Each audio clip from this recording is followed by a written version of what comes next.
how many grade 6 parents are in the audience today?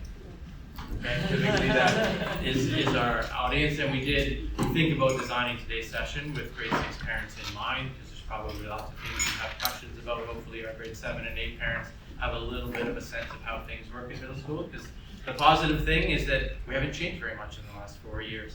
I'm Mike McMillan, I'm the middle school principal. I've been here for 4 years. I'll actually put the slide up, that's all on there. I've been here for 4 years. I'm Canadian born, worked in 4 different countries now. Been at ASD for, like I said, 4 years. My wife is here. We have 3 children, 2 back at university in Canada and 1 as a junior here at ASD. And I'm Susan Butler, and this is my 3rd year, so start of my 3rd year, and I'm here with my husband, who is a middle school social studies and PE teacher. He does grade 7, so if you have a grade 7 child, chances are he might teach your child. We're also here with our son, who is in grade 11. We just have 1.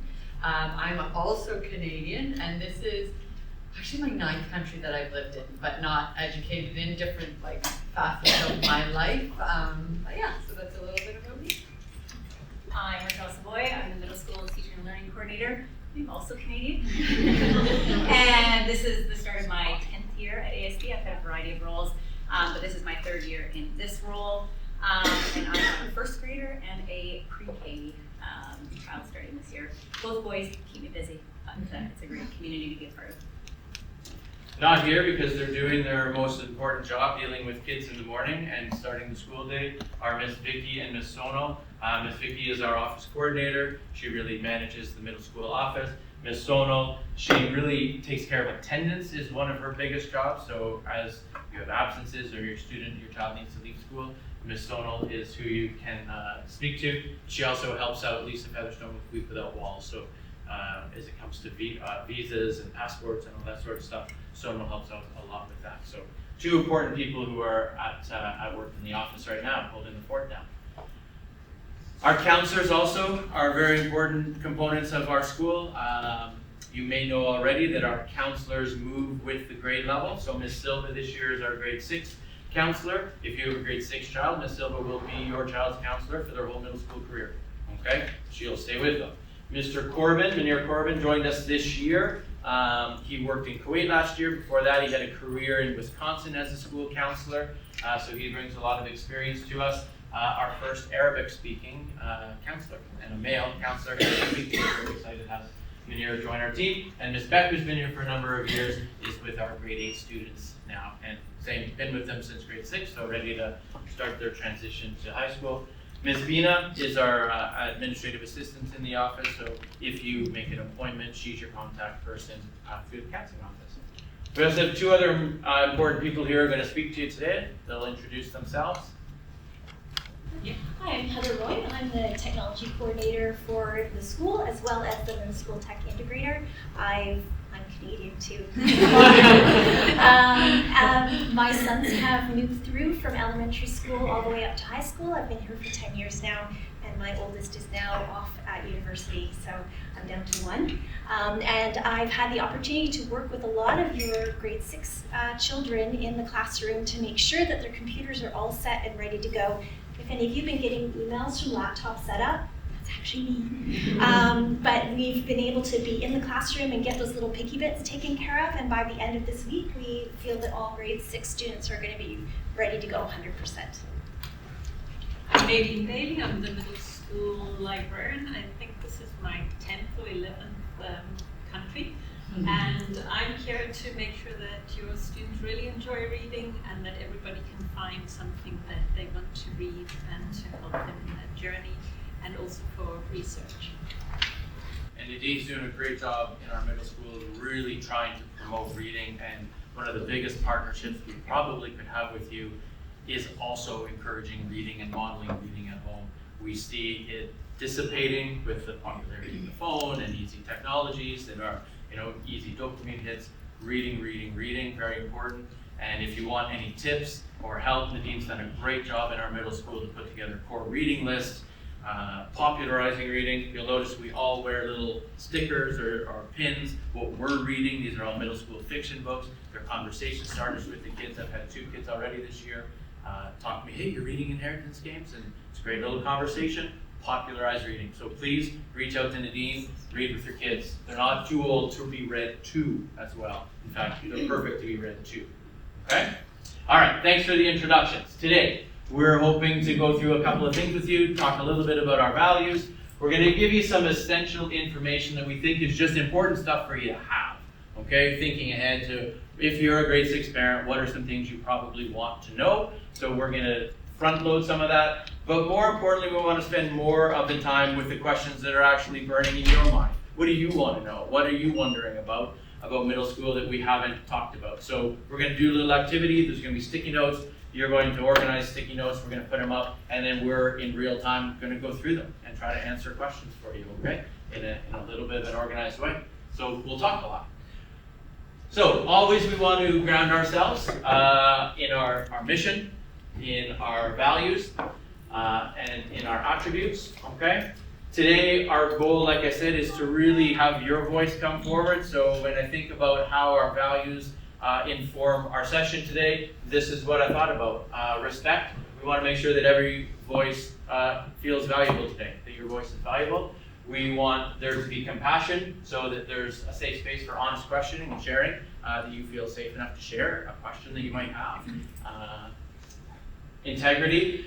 Know that the conversation today, getting feedback from you, is simply for the purpose of clarifying and highlighting what matters most. This is a good data point for us to walk away today to say, wow, parents really talked about X today. We need to think about X, okay? So good data point for us. Responsibility, this is a big one. We're all in this together, okay? We are together raising your children. They are teenagers in a very modern world with a lot of things going on in their life and a lot of professionals telling us a lot of things about how to parent, and we're your partner in that, and we want to make sure we're grounded. And we actually have some books near the end of the presentation that we read, we've recommended, and we keep kind of growing that reading list, and that helps ground us in how we're thinking about things and how we're framing things. So you know how we're framing things. We're not just framing things out of our own mind. We're really using research-based information to form us, to form our opinions. And last one's excellence. We are an excellent school. We have excellent kids. We have excellent families. We tell our kids this at the opening ceremony, and we are committed to continually figuring out how do we get better, okay? And how do we do the best we can possibly do with the best children you send us every day. The only thing I'll just tag in really quickly, when Mike and I plan these types of sessions, we try really hard to actually model what would happen in a classroom, because I think it's really good for you to see. So for example, yesterday in advisory classes, advisory teachers were working with their students around kind of like common agreements. What does it look like to be in a space where there's equity of voice? What does it look like to be in a space where I feel safe to be who I am and to share? So I just give that preface because, as I said, as Mike and I go through today, you'll see that the things we're doing, even the burning question activity we're doing, like these are kind of visible thinking routines that teachers do with the students in the class. So I just wanted to point that out because I think it's good for you to know kind of what your kids do on a day-to-day basis, and these are kind of the types of things that we talk about with that. Okay? Because when they come home and you ask what they did, they probably say like, nothing. Oh, you did good. What did you do? Nothing. Not all the thought went into that lesson, and it went off perfect. So before we dive in, really beyond everything, 2 places that you really should go and have a look at are our middle school handbook. We look at it every year. We update it every year. We spend hours probably putting things in here that do drive our procedures. And why do we do the things we do? Because they say it in here. And so when we make decisions, we're also grounded by what's in here. Okay, so it's a good place for you to go and have a look at our thinking. And you can find that on the Connect page, right? It's down here, the handbook. And we also spend time making sure this calendar's up to date. It mirrors a lot of our internal calendar, so we know some of those big events. So if you haven't used the Connect page yet and you haven't looked at the middle school handbook, please have a look at that at your own time. And we will share these slides as well, just so you know, as a reference point moving forward. So just because I knew we'd have a lot of grade 6 parents here, I want you to understand the structure of middle school because it looks different in grade 5. Okay, so we are a school that organizes ourselves by disciplines. We have 9 department chairs, okay, of these departments. Not going to read them all, you can see them. Those department chairs really, under myself and Rochelle, we really work on the curriculum side of things, right? What is the curriculum? What is the assessment? How are we teaching and learning, okay? That's happening kind of vertically. Horizontally, we also organize organize ourselves by grade level. So there's a grade 6 team, a grade 7 team, and a grade 8 team. So all the teachers are on 2 teams, right? A department team and a grade level team. That leader works under Susan, and they really work hard on the social and emotional work that we do. Procedural stuff and advisory are probably the big things that they work on. We have advisory coordinators, one at each grade level, who is in charge of setting the advisory program week in, week out, right, with slideshows, activities, and so on. And we have one lead coordinator who sits on top of it all and makes sure that we are following a curriculum castle and We could follow our values. yeah, and our activities values, as well. yeah, but there's the castle ones that behind. So that's how we're organized. It's a little bit different than elementary where you just have a grade level. Here's our activity that we're going to do today. And so we want to set the activity up front so that you can do it as we walk you through some of the slides that we're going to walk you through, because we're going to give you some information and then we're going to let you do it. So the activity is going to really be about gaining clarity about middle school. We're going to, at the end, when we're done presenting some information slides, give you another 5 to 7 minutes to write down as many sticky notes as you might want. Simple process. Each person writes a question. One question per sticky note. As many sticky notes as you'd like. Then you're going to come and you're going to place it. We're going to take a few of these and we're going to place them around. And you're going to start to read other people's questions and try to organize your question with ones that are similar. Oh, an attendance question here, an attendance question, okay. Social emotional learning, so on and so forth, okay? And we'll organize that and ask you to read them. And then we're going to take time and answer them, okay? That will be our activity today. So as we present, like as Mike said, we're going to front load some information that we do know or feel is important for you. Feel free to start writing sticky notes down as questions come up, but then as Mike said, we'll give 5 to 7 minutes after we do a little bit of front loading for you to also generate some more ideas, okay? Any questions you might have about the process we're going to go through today? Oh, all right, here we go. I think Nadine is going to talk to you a little bit about the library. So I just wanted to give you a little bit of information about the library, because I've noticed in every school I've been in, students come home and they have an assignment to do and they tell their parents that there are no resources. They don't know where to find it. They have to spend a lot of time Googling. So I just wanted to make sure that up front you all were aware that we actually are very resource rich at the school. We're very fortunate that the school invests in excellent resources. So the 3 things I take care of, one is reading. We have core lists, 25 books each for each grade, and they cover a range of genres, a range of formats. There's something for everybody in there. And we encourage parents to read with the children as well. We have the books as audio books as well, so if you're stuck in the traffic, you can connect your Sora account to your car and you can all listen to audiobooks together as well, which is a great thing if you are time poor and your child has a lot of activities and says they have no time for reading. Reading's reading, whether it's in the form of an audiobook or an ebook or a paper book, it's still reading.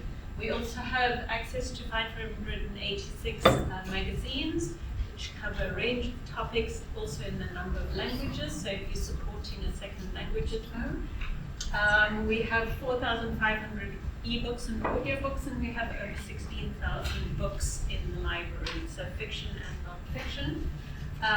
For the research, every topic that they need to research, there's a subject guide for that, and in the guide they will find articles, videos, links to databases, so everything they need to complete their assignments will be in the guide to help them along the way with their research. So if they say, I don't know where to find it, I don't know what to do, this is the road to get into our library guides, and there you can find all the information you need about all the subjects.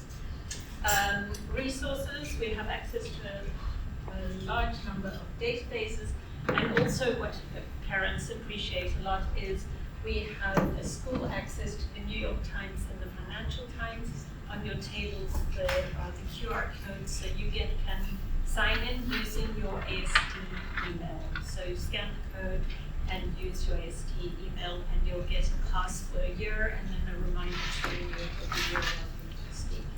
So that's it. Any questions you can add on your sticky notes now. All right, thanks Nadine. And Heather's going to give us a little walk through technology. Little. So I'm hoping that a lot of people have seen this document at some point. This is a guide that outlines every tool that we use with the link, with the how-to, with how to sign up. Everything is on here from how to get middle school calendar on my phone. All the directions are there, including how do I get into Schoology or my Gmail. So it goes over what our core tools are with the guide and instructions to how to get there, with videos and everything, which we hope will help guide you through. Because we recognize that coming into middle school, we're sort of at the next level now when it comes to communicating with you, with technology and your child, and so we want to make sure that you feel comfortable with those tools. So feel free, if you haven't seen this document before, this includes both high school, middle school, and elementary. Everything is on this document, so you're welcome to scan that QR code and have that if you haven't seen that before. And again, as Mike was showing you before, the calendar, for example, there are instructions there for how to get connected with the calendar if you want to put on your phone how to do that, because there are a few little picky steps that you have to do with that. All right? So tomorrow night we have our back to school. Oh yes, sorry, I forgot about that. So tomorrow during back to school night, I will have a table outside the office. So if you've been stuck with something, or you have a question, or you're like, I'm not quite sure how to do that, come by and see me, and I'm happy to give you some one-on-one attention. And the library will be open. And the library will be open as well, yes. The only thing I can't do is I'm not doing tech support for your phone, so please make sure it's up to date if you come to see me, okay? All right, thank you, Heather. All right, so we just wanted to walk you through communication, because that is number one, right? The best way that we can have a relationship with you is making sure that you're in touch with everything that's actually going on in the middle school. So we want to make sure you know the main communication pathways that we have set up that are going to push information to you and where you should be looking. So human communication, our preference always is the phone. We will phone you. If we need to talk to you, 99% of the time, you're going to get a phone call from one of us, and it's just going to be, hello, how are you? It's Mike McMillan. Do you have a minute to speak to me? It does not need to be dangerous news, okay? It does not, okay? Last year, I attempted and failed to phone every grade 6 parent. I started it, and then I couldn't. It was maybe a bit of an overachieving attempt. But I will try to call you sometimes. If we see something good, we want to have positive conversations too. We don't want to be the people who are just bearers of bad news, okay? Gmail, of course, your family Gmail, that's what we use. Please use your family Gmail. Please check your family email all the time, okay?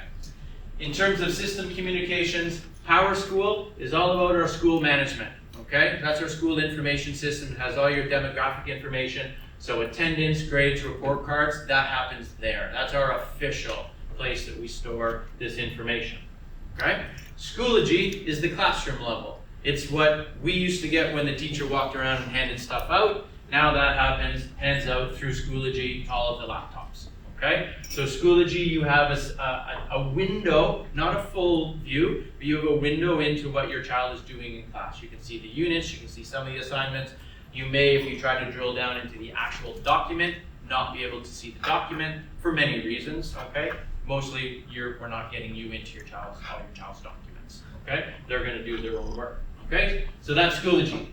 The other system communication that we launched last year, and for any returning parents out there, we talked about it with our GCFs, our community facilitators. We started a system where we sent to you comments that were written in Power School at the assignment level.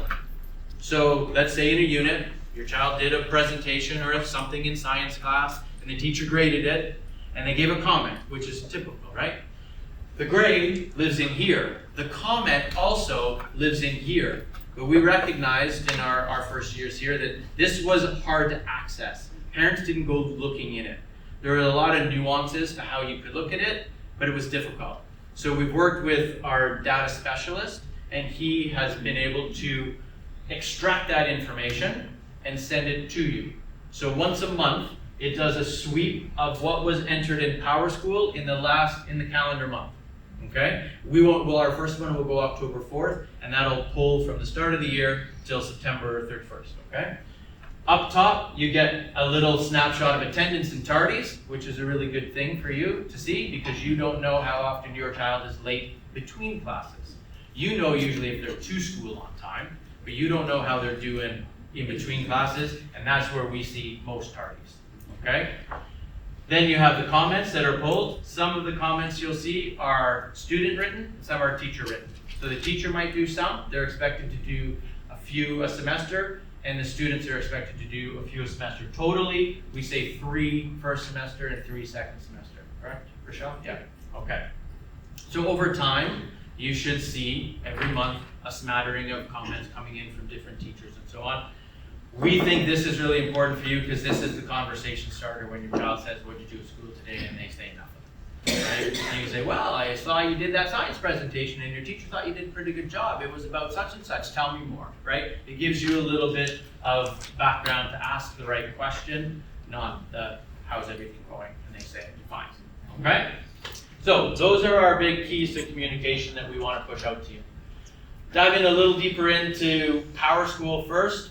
The important thing is you know how to do attendance. Grade 6 parents, what is different is that you don't tell the teacher your child's not coming to school. You tell Power School your child's not coming to school because your child has many different teachers. Okay, so calling one teacher is not what we do. The one person, if there is one person, is Miss Sono. Okay, she's our one person, but we would prefer that you log in and you click attendance management and you then open this program, add a new absence. Well, this opens inside. You add the absence, you pick your child, you put your reason in, you submit, and that's what Sonal's able to see in the morning. This is really helpful if you just do it this way yourself. Add something, yeah? Yeah, just a reminder that we don't use the Power School app at ASD because it can't do some of the more complex things that we have set up. So you use the URL to access it. Don't try to use the app. Right? That causes some confusion, especially with attendance and things. Okay, so main takeaway, you do attendance in Power School for us. If you need to call someone, call the middle school office, okay?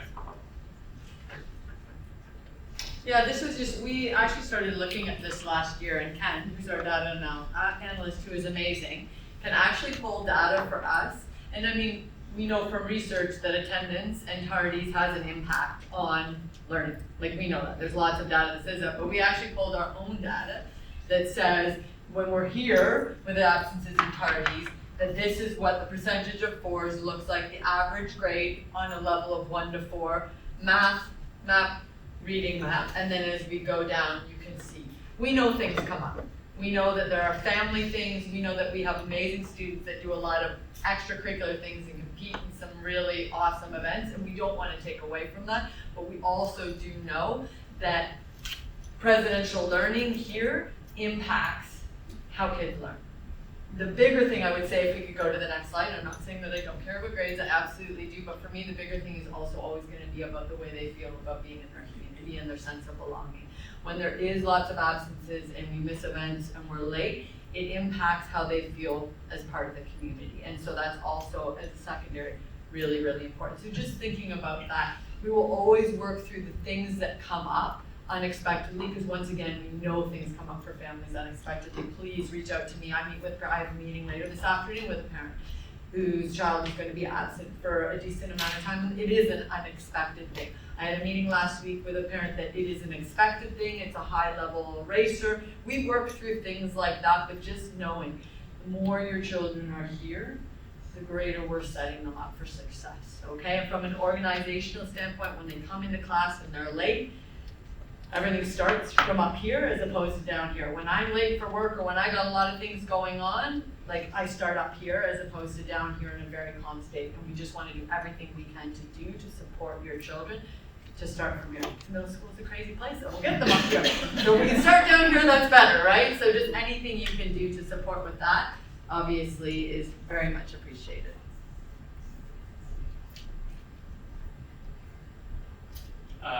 That's just the other purpose of Power School to see grades.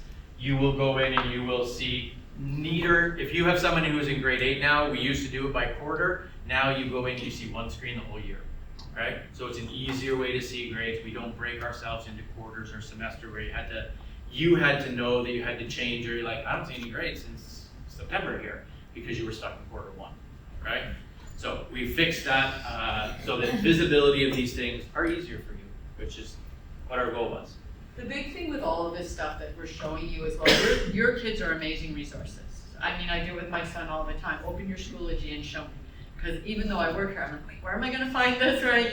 Your children are great resources. You'd be shocked at how good your grade 6 students, even just being a week and a half in, will be at starting to navigate some of these things. Great conversation starter when we are going to get that answer of how was your day, fine, what'd you do, nothing, is let's take a look, show me some of the stuff that you did. Do you know what I mean? They can walk you through their Schoology. So that would be another recommendation of sitting with them and having them, oh, tell me about this. What was good about this? What did you learn from this activity? Those are other ideas. So you can go into Schoology on your own as well, okay? You need to make sure that you switch out of your family because your family is the default, correct? So you need to click, you need to select My Children, hit More, and then you are able to actually select your children. Once you see your children, then you get a little sense of what is going on.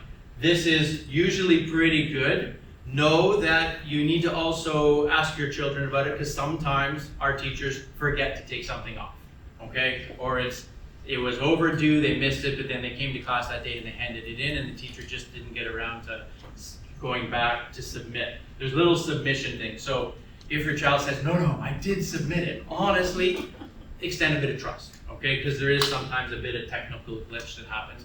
But it's a good one for upcoming, okay? We know we have these things going on, okay? So that's a little look as to what things would look like. We don't want to go into all the details, but give you enough that you can get in and poke around and see things. And really, I talked about this already. It is emailed on the first Tuesday of the month is how we've attempted to set it up. Rochelle, are we consistent on that the whole year? I think. Well, the first Monday of the month. First Monday. Oh, I'm sorry. Okay. Attendance and tardies, assignment level comments. I forgot to mention the first time at the bottom, there's also missing assignments, and that is pulled from Power School. So again, good conversation point. Not necessarily you absolutely didn't do it, but tell me about this and have you handed it in or where is it, so on. Teachers need to go in and clean that up, and sometimes there's a bit of a lag in cleaning that thing up, okay? All right, that's really the information we wanted to front load because that, I think, is the most important thing, okay? Power School, Schoology, make sure attendance goes right, and the emails that come home. So we'd like now to give you 5 to 7 minutes thinking about some of the things maybe that you were hoping to hear today and maybe you didn't hear, or something that is different from you from a different context and you'd like to understand. We're going to take some of these. We might put some headings on some of them, I think, and put them. And then if you have like an academic question, we can start organizing them like that. So we'll give you 5 minutes. And as you finish, bring them on up and stick them up. Any questions on process right now? All right, go ahead. We'll put a timer for 5 minutes. All right, we're going to come back together. If you want to grab a coffee, we're just going to chat, attempt to answer all these questions. Okay? You have some And we just said too, there's a lot of great questions here. We did this for intentionality because for Mike and I to decide exactly what you guys want to know is impossible. So we'll do our best to answer these, but then the thing that we said we will do as well is we'll do like an FAQ and we will send it out because I'm sure your burning questions are similar to other parents' burning questions that maybe couldn't be here. So we'll address as many as we can now, but then as I said, we'll collect all of these and we will get the answers out.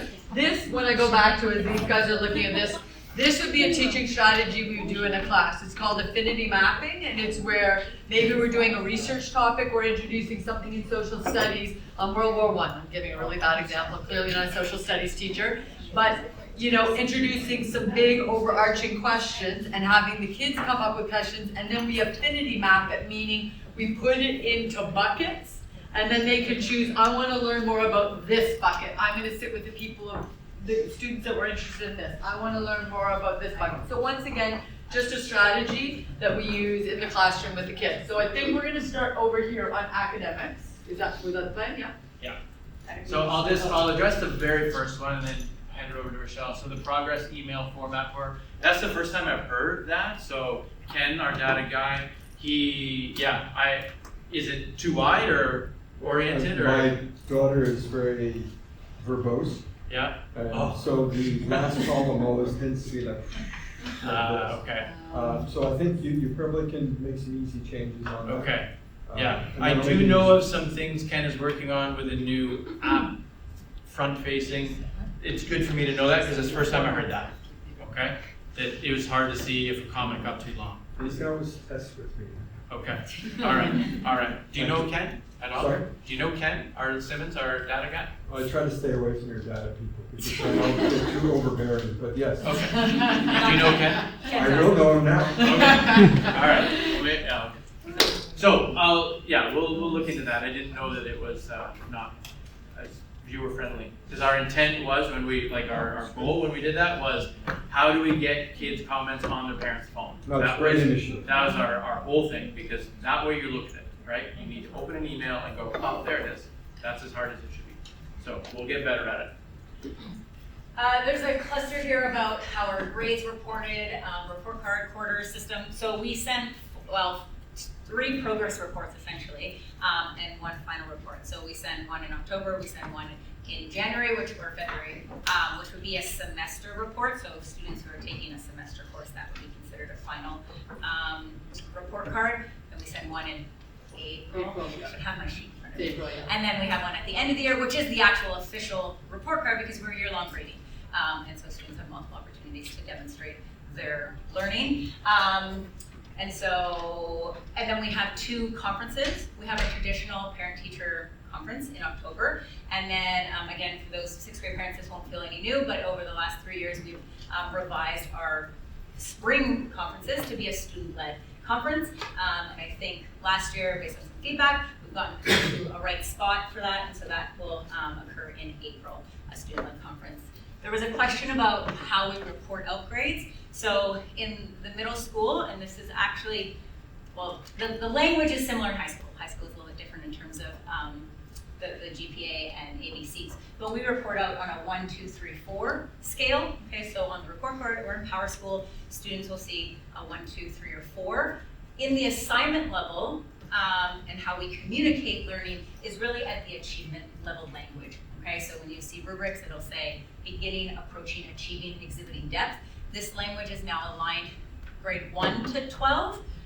So they did make us change in elementary this year. So if you're leaving elementary, you won't see that. But in elementary, they're using beginning, approaching, and achieving. They're just using the 3. Okay. And we try our best to use this language because it's about what evidence is the student demonstrating in achieving that benchmark or in that skill. I think that was, tests. There was a question about what are annual tests. We don't have like an exam week. Courses are not expected to have a final exam. Some people will do tests, lots of projects, presentations, there's a variety of assessments. The question about MAP, we do MAP twice a year. We do a fall MAP and a spring MAP. Our MAP dates are, I think again, October and then Our MAP, we start September 29th. End of September. 29th, 30th, and the 1st for the first round of MAP testing. And then we go into late April for the second round of MAP testing. MAP is, do you want to explain MAP? Yes. MAP is about growth. Yes. Okay? How much did your child grow this year?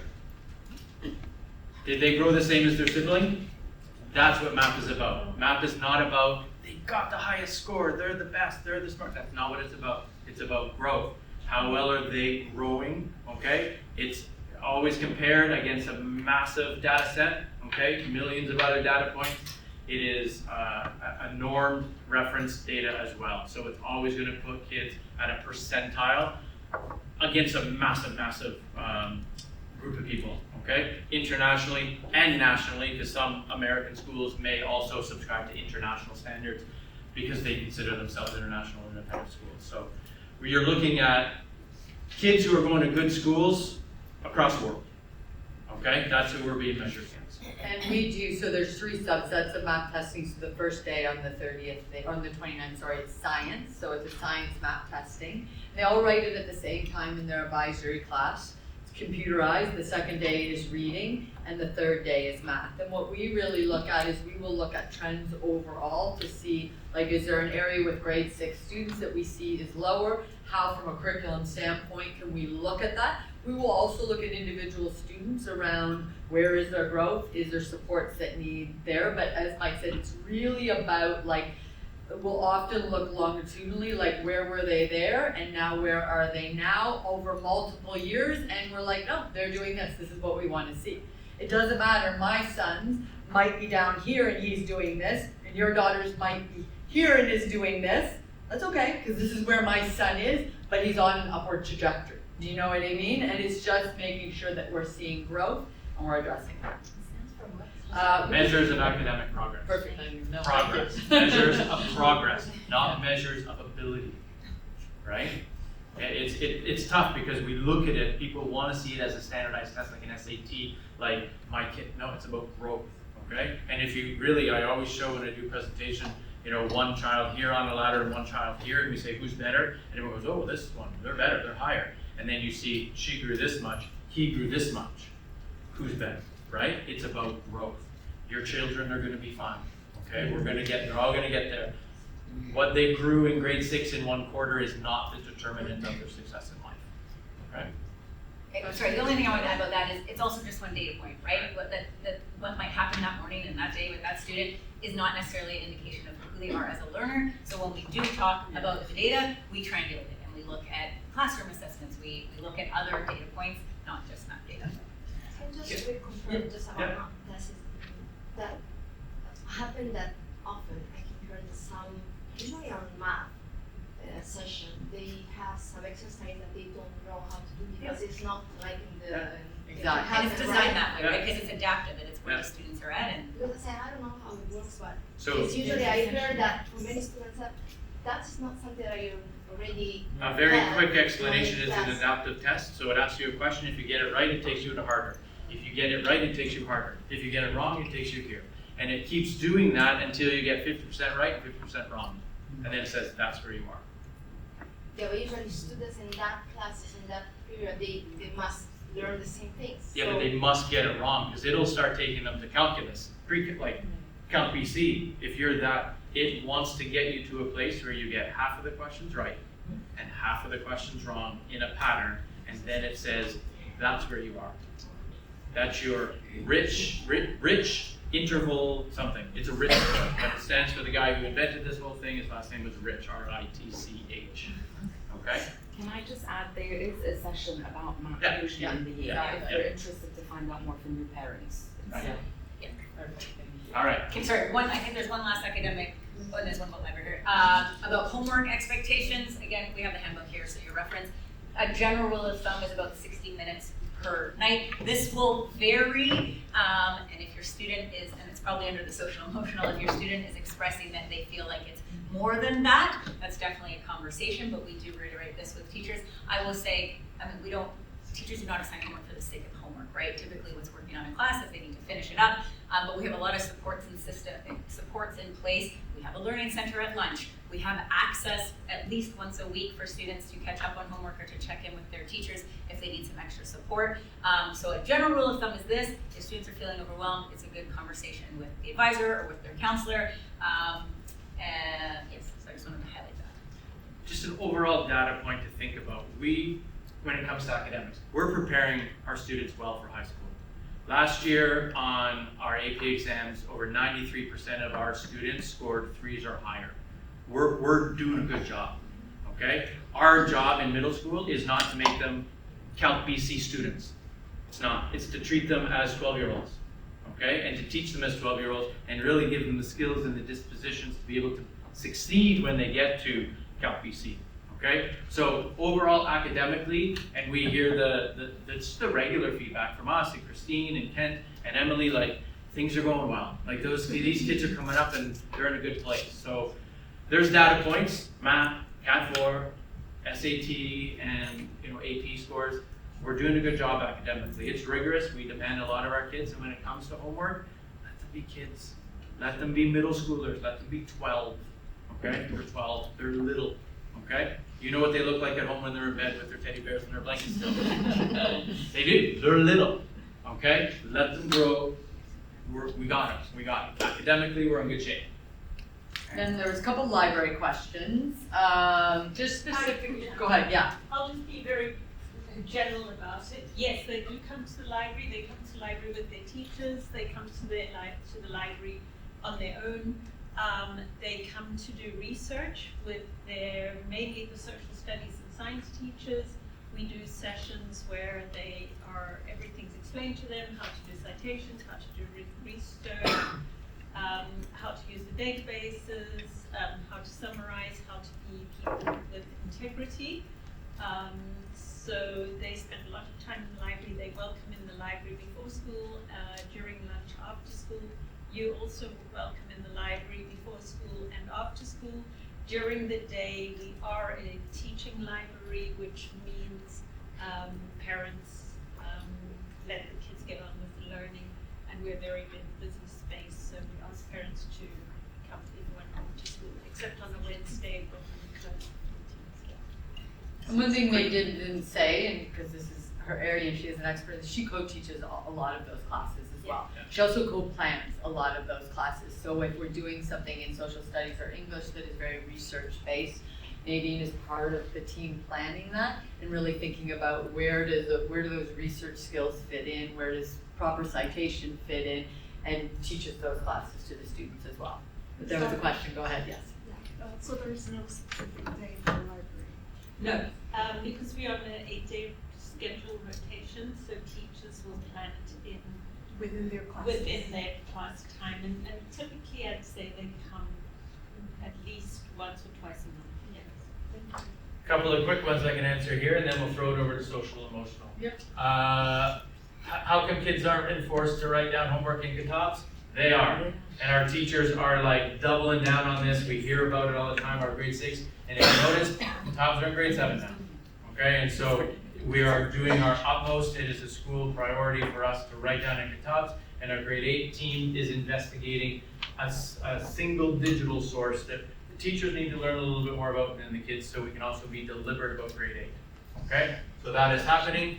Cat 4, what's this? It's another standardized assessment that measures cognitive ability. Okay, it's like reasoning. So you can't prepare for it. It's a reasoning question. It measures cognitive ability is what it does. Okay, so not content at all. Okay. And only 7th graders.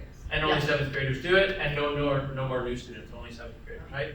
And math class is a couple of classes a week is sufficient. Yeah, we do believe it is. And we've seen our math scores they did this for a few years around COVID, even leading into COVID. We were seeing math every year, and in the last 4 or 5, we've seen this. Okay? This year, we are using a new program called Amplify. It's connected to a program called Desmos, that Amplify bought Desmos, and we have adopted the accelerated version of grade 6. So our kids they're learning math, okay? And we're gonna scaffold that up as well. Our 7 and 8 still have a really good program, and we're doing good math, okay? So yes. Perfect. Lots of questions about tardies. Definitely from the grade 6s, because I think it's different, right? And they're getting organized and whatnot. I mean, we do want to teach them the skills of organization. Our teachers have actually spent a lot of time, and this is a common agreement all teachers have come to at the start of this year, is really being intentional in teaching the kids about how to use that 10-minute time. Like, take a break, have a chat with your friends, but go to the bathroom and fill your water bottle and use that time very effectively. If they are tardy, I mean, we have tardies in the morning, and I'm not saying that we ignore them. I just said that on camera. We don't ignore them, but we also understand Dubai. We understand traffic. I come very early. My husband said yesterday there was a police officer out telling people where they could turn and they couldn't turn. And we don't know that in advance, and that throws everybody really off, and it can be really challenging.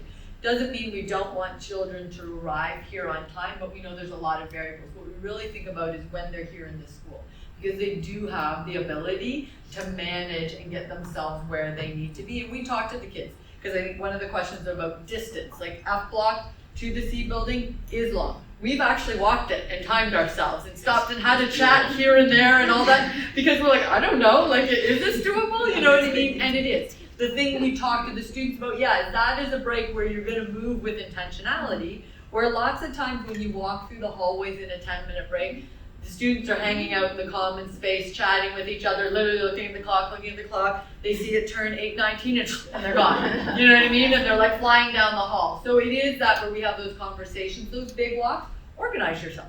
Like, yeah, you're gonna have to move from the F block to your sites. If you get there 3 minutes early, go to the bathroom, get a drink of water, but that's not the one that you're gonna stand around and chat with your friends for 7 minutes, like, because you don't have the time.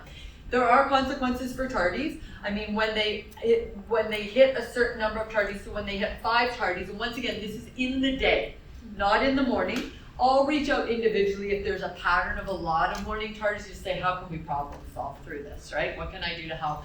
But in the day, 5 tardies, you'll get an email. 10 tardies, they get a detention. I don't love the word detention because it's something we're doing to somebody, and I really believe it should be something we're doing with people. But what it is if you've gotten up to 10 tardies, you've missed enough time that you need to kind of give that learning time back. So they actually go, and it's during the day, during their pursuit, they miss their pursuits, they go, and they get their data of when their tardies are, and they look for a pattern. Is it always after lunch? Is it always at this time? And they email you, and they email me and their advisory teacher, and they say, this is the pattern I see, and this is what I think I can do to address it, to make it better. Okay, and then we go like that. So there is that from an accountability standpoint, as I said, because we do want to do that. What is our guiding principle on social media usage? What does it look like? So from a handbook standpoint, from 8:20 to 3:20, your child should not have a phone out in the middle school. If they do have a phone out in the middle school, it will be taken away. So the first time it's taken away, it comes to me, they meet with me, and they're welcome to take it home after we have a conversation. The second time, if their phone is taken away, parent needs to come in and pick it up, because then that allows all of us to have a conversation. So I mean, and I know Heather can talk a little bit more about this from like, you know, restrictions and things like that, but we do feel that, I mean, social media doesn't have a place in our day-to-day at the school. We have lots of kids, and this was an initiative last year, we have lots of students that don't have phones. So when your student says to you, I'm the only person with a phone, no. We had actually the grade 6s last year, and this answers another question. We do have grade level facilitators, and they're parents, and they're part of our PTSA, and they're the ones that put you on WhatsApp groups and that. So last year we had the grade 6 team, because this came up in our parent partnership where parents were like, my kid says he's the only one or she's the only one without a phone. They actually sent an anonymous survey out to all grade 6 parents that showed data that said the exact opposite. That there was over 20% of grade 6 kids that did not have a phone. There was, I think it was around 60% that had phones but were not allowed to bring them to school, and then other data and whatnot. So as I said, for us on campus, we don't feel that phones have a place here. By the way, that was very helpful Yeah, in combating the everyone has one. exactly, yeah, because you can kind of say this is the data. We've been clear, we don't believe it does anything good for middle school kids. And if we could have you not have your children have them at all, that would be our position on that. Because nothing good comes to our offices because of Instagram or Snapchat. No one watches, oh, this great thing, I can't believe it's always bad, and it's always difficult, and it always takes a ton of our time, and it always is a gray area for us because it often happened last night in your life, not in ours. It wasn't in the school hours, but then this thing is so big socially that it's impacting school. And so we find ourselves in middle school chats and what's happening, not in them, but understanding what's happening in them, and we don't want to be there. We really don't. So the biggest thing you can do to help us is don't let them have it. That would be my perspective. Go ahead, yeah. Are they allowed to have passive phones, meaning just for us as parents to reach out to them after school hours. Yeah. After school, sure. No, and that's, and perfect example of what I say to students when they're phoned, because they always, it was an emergency. It's like, really? And like, yeah, it was emergency. My mom was calling, so just so you know, they all out you guys. Yeah. Not my mom You called called me. them. It was my mom. In the middle of Never the dad. So they had to go to the Never the dad. bathroom. So they're like, my mom called me, and I'm like, really? Anyways, but the thing I always say to them is, we know things come up. We know unexpected comes up. There's stuff with my son, and I need to get a hold of him. I say, you come to the office, take your phone out and use the phone. Say, Miss Susan, I need to give my mom a quick call. Perfect. Come on in and give her a quick call. We have students that are like, I need to give my mom a quick call and I don't have a phone. Use my phone. Right? Like, there's always ways. If you have a message that you need to give your child and it is important, call Miss Vicky or Miss Sonal. They will literally walk to their classroom and say, I need to give you this message from mom or dad, saying they're not going to pick you up until 3:45 today. Something has come up. Wait by gate 1. Yeah, and all that is communicated, so don't worry about that. Yeah, because things definitely come up. Yeah. Well, I just want to honor people's time. Yeah. We have, I don't know what we have. Oh, it is work. Yeah, so if you have to go, you might need to get up and go. I just wanted to look at my own calendar. I still have a little bit of time, so we could stay. But if you need to go, we understand. But we will, as we said, we'll take these and we'll kind of synthesize them into themes as well to address them, because we do want to address them. Yeah. There was big ones about locker, lots this of is questions locker. about lockers here as well.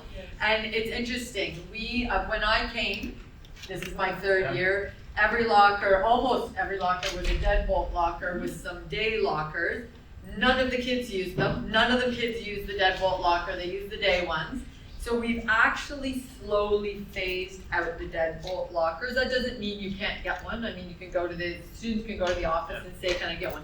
The feedback from the students was, because their classes are all over, they don't want a locker over there when their classes are there, because they want to use their 10-minute passing time to socialize.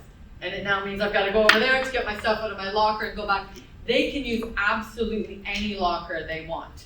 You know what I mean? Like, so we have kids that will store their stuff by their advisory classroom, and they will go back. Most of the kids carry their bags around. Are they heavy? They absolutely are heavy. They do generally carry them for the 10-minute passing, and then teachers are great. They let them store them. Most teachers have either hooks or a place in the classroom that they're allowed to keep them. We have lots of students, as you know, that do after-school activities and sports. A lot of them will take a locker, but once again, they can take any locker they want, and they'll store like their PE bag or their practice gear for after school in that locker, and they can do that.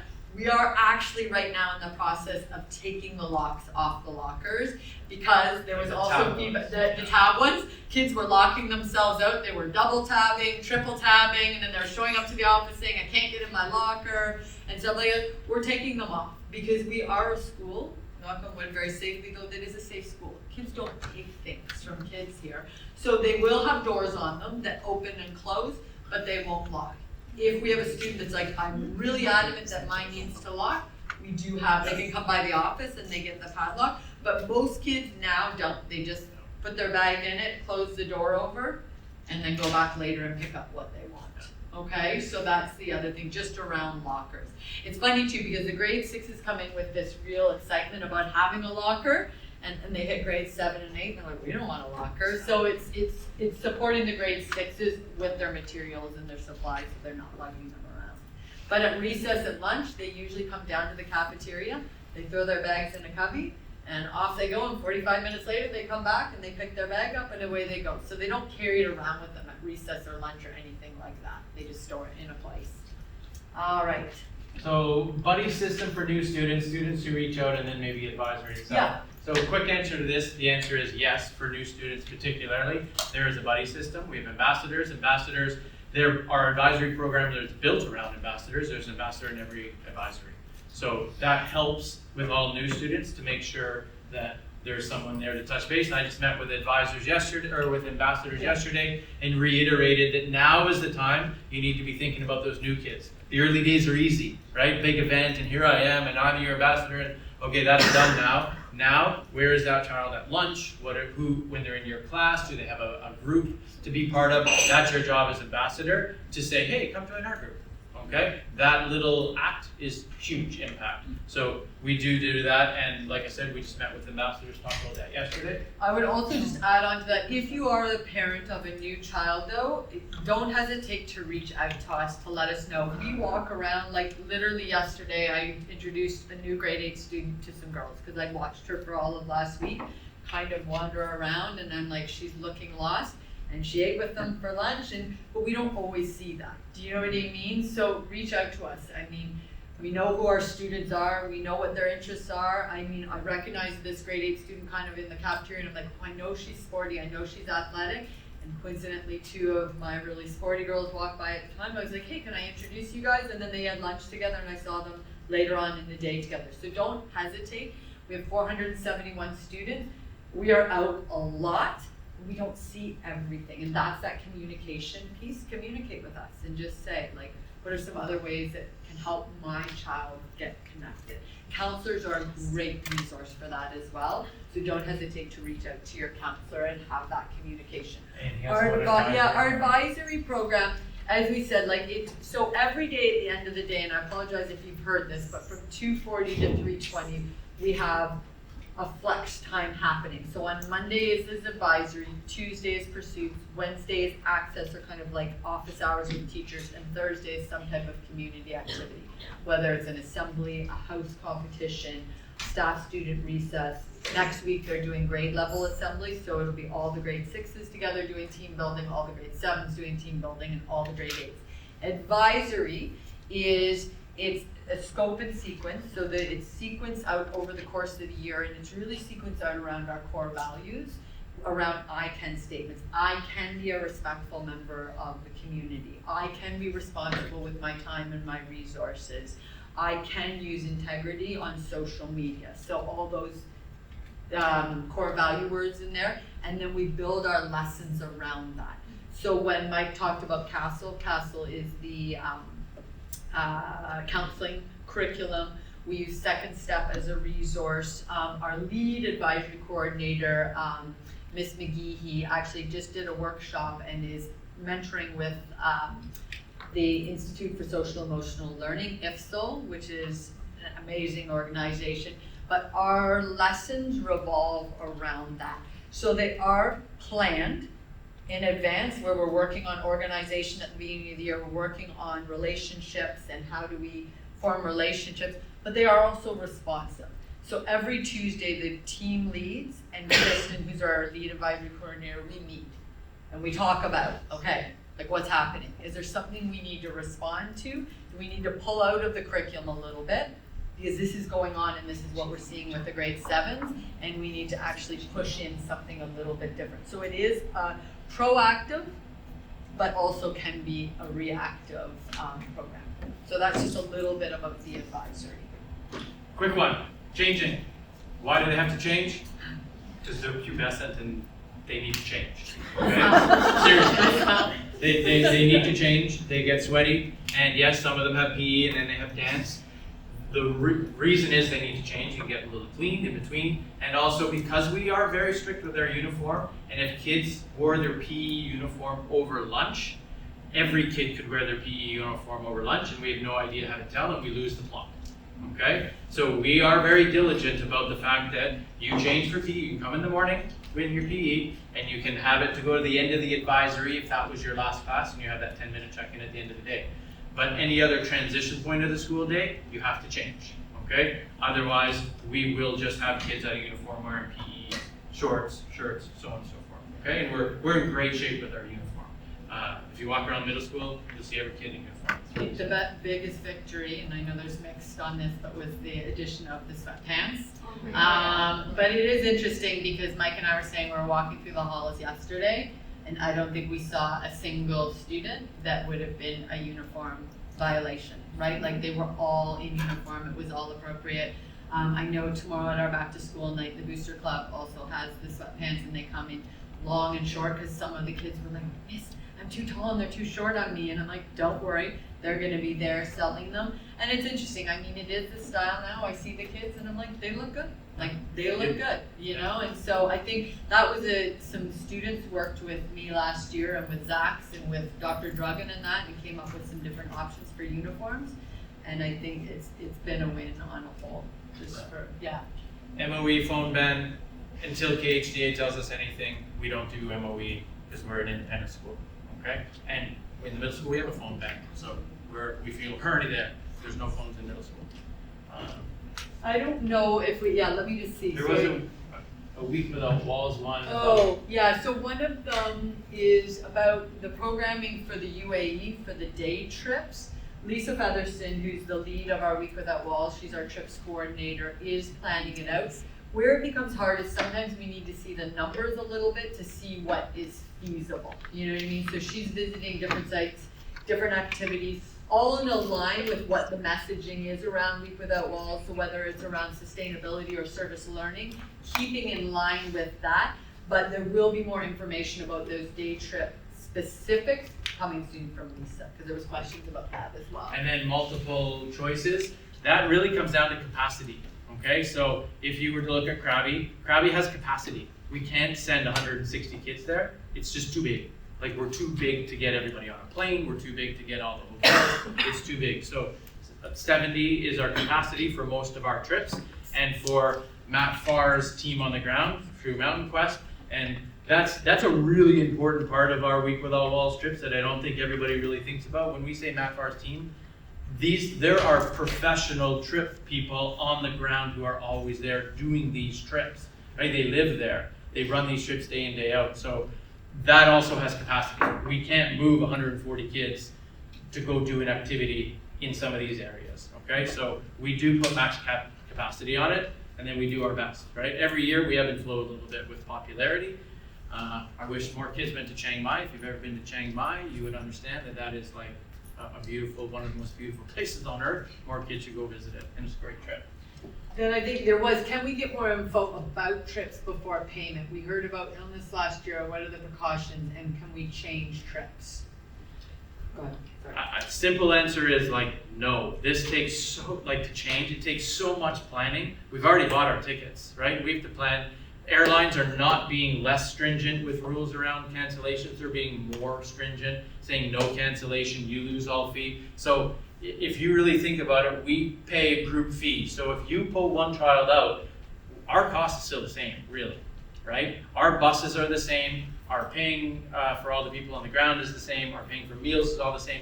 One kid doesn't mean minus, minus, minus. It means minus a plane ticket, really, that's it, okay? There was another angle to that question. Just about we heard about illness last year. And I said it at the launch of this. Yes, kids got sick when they went to Thailand last year. I don't know if you've ever been on a family trip and a bug went through your family. A bug went through our school. We don't know where that bug even came from. We tempted, and Matt, he cares more about this even than we do, because he does not want a problem on his trips at one of his vendors where we're taking. So he really, because he takes schools all the time, he doesn't just take us. Every week of the year, he has trips going to all these same places, right? So any bug that is somewhere he wants to know about. The other way to look at this is that our system worked. We had kids who got sick, they vomited, they had diarrhea, our teachers vomited, had diarrhea, and they all got through it, and they took care of each other, and they all came back. Okay? The trip wasn't canceled. We didn't pull the plug. We didn't say parents had to go get them. We had doctors involved. We had everything involved. Everyone was cared for, and everyone was communicated with. So while, yes, an incident occurred, it worked. Everyone was safe. Everyone came back. Everybody's here. So I think there's two ways we can look at what happened there. Do we want anyone to get sick? Never. And we'll do everything we can to make sure it doesn't. And same as when you travel with your family, you can't control it. We don't know that someone got on the plane from ASD and got everybody sick, right? We don't know. So changing trips is really difficult, I guess, at the end of the But day. if you want more information, about any of the trips, if you go on the Week Without Walls website, it has all the itineraries, the information. I've had the luxury of going on both Thailand and Malaysia, both amazing trips. I mean, I'm going to be honest, they push our students out of their comfort zone. Selfishly, I'm okay with that. We learn when things are challenging. We don't learn when things are really easy, right? They're not 5-star resort trips. No, we're gonna learn a little bit about what it is to lean on our neighbor a little bit, to have a bit of a down day and have someone support me and pick me up. That's what these are about. I take my son to Europe with me and things are really easy. I love him going on these trips and having to really kind of show his resilience and his perseverance. And you know what? At the end of it, and because you see the cycle on these trips, I have kids like on day 2 or day 3, Miss, I want to go home. Oh, I want to go home. And on day 5 or 6, as we're getting ready to go, they're like, I don't want to go back, and I'm crying, and we need to stay longer. But that's the journey. That's the beautiful part of the journey. We're not setting people up to have perfect days every day. That's not reality. We're going through that with people to support them to go through that. So just thinking about that as you prepare your children to go on the trips. All right, I do have to go to something else, and I know we didn't get them all, so we'll capture all of this and send some stuff out to you guys as well. Okay? Thanks, guys. Thank you.